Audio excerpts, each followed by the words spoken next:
Well, welcome to 2013. As we start the new year, after our summer break, at least here in New Zealand, one of the things we started to do here was look through the files. Was there any business contacts that we had from last year that we hadn't really finished off, or alternatively we needed to catch up further with? So I started talking with the staff about things that we needed to do, and one of them related to tourism and some work that came floating along as a prospect in the benchmarking area. And I said, well, we need to follow that one up. So we did, and the answer is, well, it's not going to go anywhere because the person who had been driving that had now been recruited and moved on to somewhere else. And you think, well, that's really interesting, isn't it? The extent to which business initiatives are driven by people, and the sort of people that drive business initiatives are attractive to others, and they move on.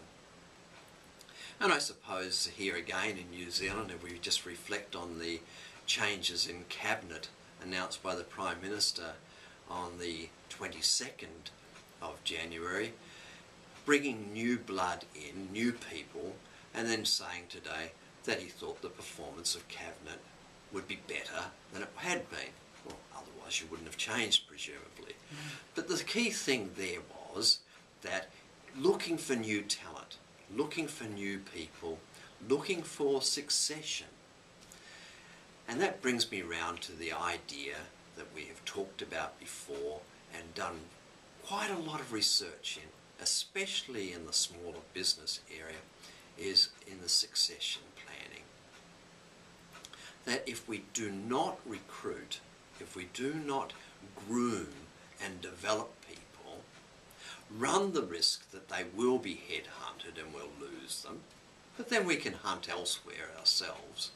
But unless we're developing people, developing the human resources in our organisations all the time, we're going to lose that edge.